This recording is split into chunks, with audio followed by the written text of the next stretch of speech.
ध्रुव इस वक्त बहुत दर्द में था। करिश्माई पाउडर की शक्तियां उसके शरीर के हर एक कण से मिलती जा रही थीं और इससे उसका शरीर बढ़ता जा रहा था। अगर ध्रुव की जगह कोई और होता तो ये शक्तियां उसके शरीर में तहलका मचा देती और शायद शरीर को चीरते हुए बाहर आ जाती। लेकिन ध्रुव कोई आम लड़का नहीं था, बल्कि बहुत शक्तिशाली था।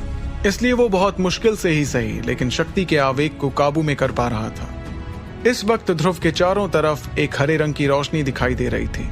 उस रोशनी से घिरा ध्रुव इस वक्त एक तेज बिजली के झटके बराबर दर्द महसूस कर रहा था।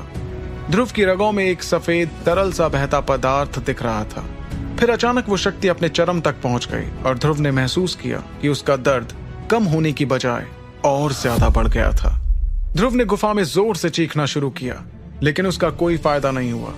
उसके शरीर ने अचानक इतनी शक्तियां सोख ली थीं कि ऐसा लग रहा था कि ध्रुव अगले ही पल किसी बम की तरह फटने वाला था। ध्रुव को दर्द से कराहता देख विदुर ने तुरंत अंगूठी में से आवाज लगाई, ध्रुव, शक्तियों के बवंडर को जल्द काबू करो, नहीं तो तुम जिंदा नहीं बचोगे। आचार्य के लफ्ज ध्रुव के दिलो दिमाग में गूंजने लगे थे।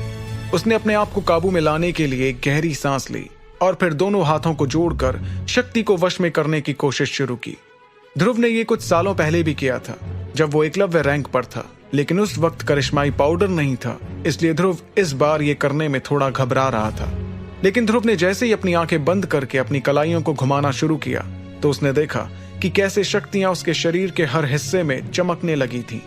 ये चमक एक सफेद रोशनी का रूप लेने लगी थी कि तभी विदुर ने चिल्लाते हुए ध्रुव से कहा, जल्दी करो ध्रुव, अपनी आत्मा का इस्तेमाल करके इन शक्तियों को वश में लाओ। अगर तुम शक्तियों के इस बवंडर को जल्दी वश में नहीं कर पाए तो एक बार फिर 8 सितारों तक लुढ़क जाओगे।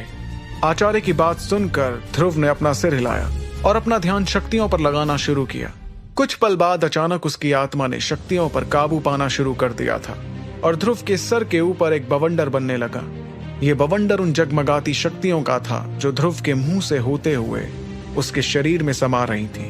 तभी विदुर अंगूठी से बाहर निकला और उन्होंने देखा कि ध्रुव बहुत मुश्किल से शक्तियों को वश में कर रहा था, लेकिन उसकी आत्मा की शक्ति को देखकर ध्रुव भी चौंक गए थे।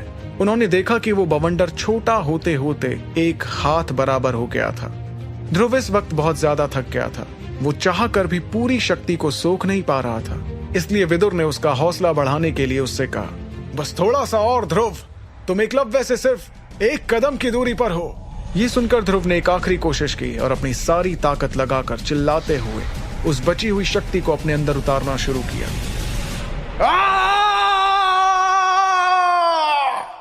ध्रुव के दांत कड़कड़ाने लगे थे और उसकी आंखें लगभग बंद होने वाली थीं। फिर जैसे अचानक उस शक्ति की रोशनी तेज हुई और एक धमाका हुआ। उस धमाके की वजह से ध्रुव धड़ाम से जाकर जमीन पर गिर गया। उसके शरीर से एक आवाज आ रही थी, जैसे इस वक्त उसके शरीर में बिजली बह रही हो। विदुर ने देखा कि ध्रुव के सर के ऊपर से वो बवंडर खत्म हो गया था। उन्होंने ध्रुव को देखा और फिर मुस्कुराने लगे। ध्रुव आखिरकार एकलव्य रैंक हासिल कर चुका था। ध्रुव जमीन पर लेटा गुफा की छत को देख रहा था। उसे अपने शरीर में बहुत ज्यादा शक्ति महसूस हो रही थी और वो भी अचानक मुस्कुराने लगा। ये मुस्कुराहट कुछ बहुत बड़ी चीज हासिल करने की थी। ध्रुव इस बात को अच्छी तरह से जानता था कि वो मौत के मुंह से जिंदा बचकर आया था। उसकी सांसें तेज थीं और वो गुफा की ठंडी जमीन को अपनी पीठ पर महसूस कर पा रहा था। लेकिन ऐसी शक्ति का एहसास उसे 4 साल बाद हो रहा था और इस वजह से उसके चेहरे पर मुस्कुराहट बरकरार थी। फिर धीरे धीरे वो मुस्कुराहट बड़ी होकर हंसी में बदल गई और फिर हंसी से बदलकर एक बहुत तेज हंसी बन गई। उसकी हंसी इस वक्त गुफा में गूंज रही थी, जिसे सुनकर विदुर भी खुश हो रहे थे। आखिरकार जब ध्रुव ने एकलव्य रैंक हासिल करने की खुशी मना ली थी तो उसने अपने लड़खड़ाते पैरों पर खड़े होने की कोशिश की। लेकिन इससे पहले ध्रुव ने एक बार अपनी आंखें बंद कर उस शक्ति को अपने शरीर के हर हिस्से में बहता हुआ महसूस किया। ये एक खास हुनर था जिसे आत्मदृष्टि कहा जाता था। ये हुनर सिर्फ एकलव्य रैंक और उसके ऊपर वालों के लिए था। इस हुनर की खासियत ये थी कि ये शक्ति के मुताबिक काम करता था। आसान भाषा में कहें तो जिसकी जितनी शक्ति होती वो अपने शरीर की उतनी गहराई में जा सकता था। ध्रुव को इस वक्त अपनी नाभि के पास शक्तियों का एक गोला दिखाई पड़ रहा था। वो गोला किसी आकाश गंगा की तरह दिख रहा था, जिसे देखकर ध्रुव मुस्कुराने लगा। वो जानता था कि ये गोला बहुत बड़ा नहीं था, लेकिन फिर भी इसमें बहुत ज्यादा शक्ति थी। अंदाजा लगाया जाए तो 9 सितारों से लगभग 10 गुना ज्यादा शक्ति। दोनों रैंकों के बीच वैसे तो ज्यादा फर्क नहीं था, लेकिन अगर बात शक्ति की हो तो मान सकते हैं कि एक आसमान है तो दूसरा जमीन। मतलब दोनों की शक्तियों की कभी कोई तुलना नहीं हो सकती। ध्रुव इस वक्त उस शक्ति के सफेद गोले को जो उसकी नाभि के अंदर घूम रहा था काबू में लाने की कोशिश कर रहा था। जैसे जैसे ध्रुव उस शक्ति को अपने वश में कर रहा था, उसके चेहरे के हाव भाव बदलते जा रहे थे। फिर ध्रुव ने अपनी आंखें खोली और उसकी आंखों का रंग अब सफेद हो गया था। फिर अचानक ध्रुव ने अपना मुंह पत्थर की तरफ कर जैसे वहां उल्टी करना शुरू कर दिया।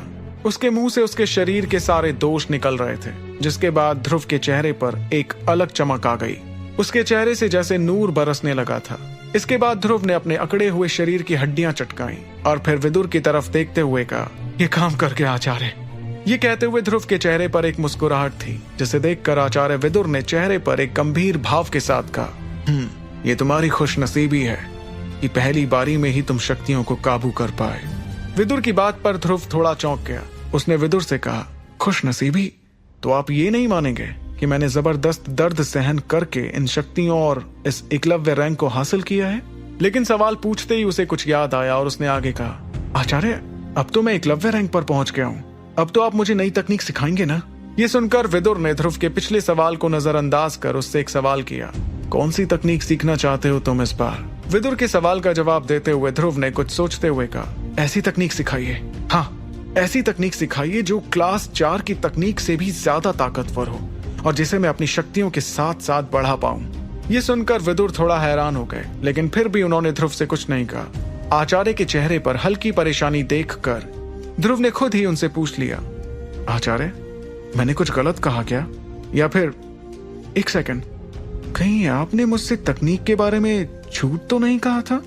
ध्रुव को लगा कि विदुर ने शायद उससे तकनीक के बारे में झूठ बोला था। कहीं ऐसा तो नहीं कि ऐसी कोई तकनीक हकीकत में थी ही नहीं। तभी विदुर ने ध्रुव को अपनी परेशानी की वजह बताते हुए कहा, मैंने तुमसे झूठ नहीं बोला। जिस तकनीक का जिक्र मैंने किया था वैसी शक्तिशाली तकनीक वास्तव में है। लेकिन इस पर ध्रुव ने तुरंत विदुर से पूछा, लेकिन क्या आचार्य, क्या मैं उस तकनीक का इस्तेमाल नहीं कर सकता? ये सुनकर विदुर ने जवाब देते हुए कहा, तुम जरूर उस तकनीक का इस्तेमाल कर सकते हो, लेकिन उस तकनीक को सीखने में बहुत ज्यादा खतरा है। ध्रुव खुद को रोक नहीं पा रहा था। वो इस तकनीक के बारे में जानने को बेताब हो रहा था। उसने इसी बेताबी में विदुर से पूछा, कैसा खतरा? इस सवाल का जवाब देते हुए विदुर ने ध्रुव की आंखों में देखते हुए कहा, मैंने अपनी पूरी जिंदगी में किसी को भी इस तकनीक का इस्तेमाल करते नहीं देखा। यहां तक कि कोई इसे सीखने तक में कामयाब नहीं हुआ, क्योंकि ये बहुत ज्यादा खतरनाक है। रही बात खतरे की, तो मैं ये तो नहीं जानता कि ये तकनीक कितनी खतरनाक है, लेकिन अपने तजुर्बे से इतना जरूर कह सकता हूं, इसे सीखना बिल्कुल आसान नहीं है। अगर अंदाजे की बात करें तो इस तकनीक को सीखने में लगभग 80% लोग फेल हो जाते हैं। ये सुनकर ध्रुव ने हैरान होते हुए पूछा, 80% लोग फेल हो जाते? मतलब कामयाब होने की संभावना सिर्फ 20%? ध्रुव को हैरान होते देख विदुर ने शांत भाव से जवाब दिया, हाँ मैं जानता हूं कि यह बहुत कम है, लेकिन सच यही है। ध्रुव इस बात को सुनकर थोड़ा निराश तो हुआ ही था, लेकिन उसे यह भी लगा कि वो तकनीक सिर्फ 20% लोग ही जानते थे। इसका मतलब उस तकनीक का पलटवार भी बिल्कुल आसान नहीं था। ऊपर से ये एक क्लास 4 की तकनीक थी जो वक्त के साथ साथ और ताकतवर हो सकती थी। ध्रुव इतना अच्छा मौका हाथ से गंवाना नहीं चाह रहा था, इसलिए ध्रुव ने तकनीक के बारे में और जानने के लिए विदुर से कहा, आचार्य क्या आप मुझे उस तकनीक के बारे में और कुछ भी बता सकते हैं? ये सुनकर विदुर ने ध्रुव को जवाब देते हुए कहा, इस तकनीक की ताकत लगातार बढ़ती रहती है, लेकिन इसमें दिव्य रोशनी का एक बहुत बड़ा हाथ होता है। तुम्हें दिव्य रोशनी तो याद है ना? इस पर ध्रुव ने अपना सिर हिलाते हुए हामी भरी, जिसके बाद विदुर ने अपनी बात आगे कही, ये तकनीक मैंने गलती से सीख ली थी। वैसे तो इस तकनीक का कुछ नाम नहीं है, लेकिन मैं इसे फ्लेम मंत्रा कहता हूं। इस फ्लेम मंत्रा की यह खासियत है कि ये लगातार बढ़ तो सकती है, लेकिन उसके लिए इसे दिव्य रोशनी की जरूरत पड़ेगी। तकनीक सीखने वाले को दिव्य रोशनी को अपने अंदर लाना होगा, और जैसा कि तुम जानते हो दिव्य रोशनियां सबसे खतरनाक शक्तियों में से एक है। पहली चीज तो इसे ढूंढना बहुत मुश्किल है, और अगर गलती से ये किसी को मिल भी गई तो भी इस बात का कोई दावा नहीं कर सकता कि वो इस शक्ति को अपने अंदर उतार सकेगा। तुम्हें मैंने बताया था ना कि कैसे सफेद शीत रोशनी हासिल करते करते मेरी जान ही निकल गई थी। मैं जलकर राख होने ही वाला था कि मैंने उसे वश में कर लिया। लेकिन अगर उस दिन मैं ऐसा नहीं कर पाता तो मैं यहां तुम्हारे साथ नहीं होता। विदुर बात कहते हुए एक बार फिर उन अंधेरी यादों के गलियारों में घूमने लगा जहां उन्हें वो खौफनाक मंजर अपने सामने दिख रहा था। फिर उन्होंने एक गहरी सांस ली और ध्रुव से कहा, लेकिन इस तकनीक को सीखने के लिए सिर्फ एक दिव्य रोशनी नहीं बल्कि एक से ज्यादा दिव्य रोशनियां इकट्ठी करनी पड़ती हैं और ये लगभग नामुमकिन है। सच कहूं तो मैंने शक्ति सम्राट रैंक वालों को तक इससे डरते हुए देखा है। क्या तुम समझ रहे हो मैं क्या बता रहा हूं? 2 तरह की दिव्य रोशनियां एक शरीर में एक साथ। मैं तो सोच भी नहीं सकता कि अगर तुमने इसकी कोशिश की तो ना जाने तुम्हारा क्या हाल होगा। विदुर की बात सुनकर ध्रुव भी थोड़ा घबरा गया। ध्रुव को एकलव्य बनने के लिए इतना दर्द सहन करना पड़ा और एक पल तो उसे ये तक लगा था कि शायद वो वापस 8 सितारों पर फिसल जाएगा।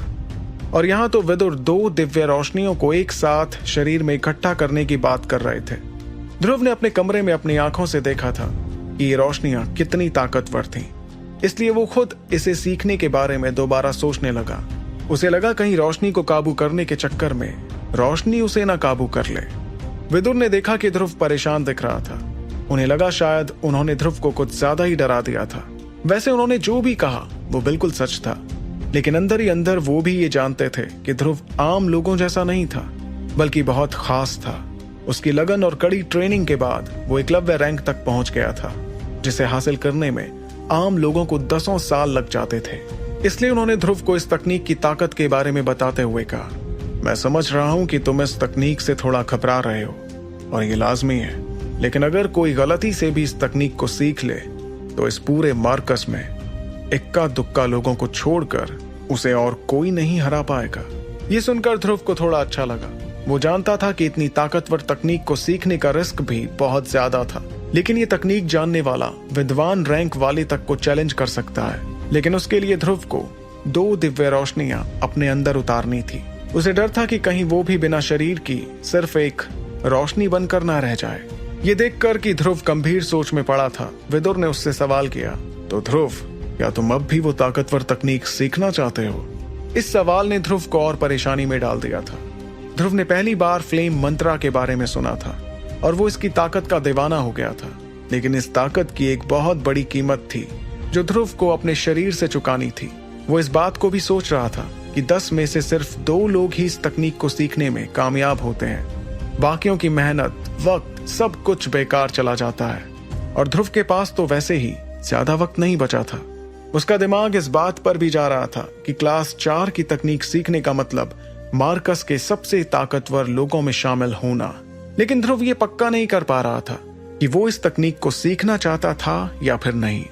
ध्रुव की इसी परेशानी को देख विदुर ने धीमी आवाज में उससे कहा, यह फैसला तो तुम्हें ही लेना होगा ध्रुव। इस मामले में मैं ज्यादा कुछ नहीं कहूंगा, लेकिन हाँ, मैं तुमसे एक सवाल जरूर करना चाहता हूं। तुम्हें इरा कैसी लगती है? ये सुनकर ध्रुव अचानक चौंक गया। उसे लगा आचार्य पूरब की बात को पश्चिम में क्यों ले जाने लगे थे। इसी असमंजस में ध्रुव ने उनसे कहा, आचार्य, मैं कुछ समझा नहीं। आगे की कहानी जानने के लिए सुनते रहिए सुपर योद्धा, सिर्फ पॉकेट एफएम पर।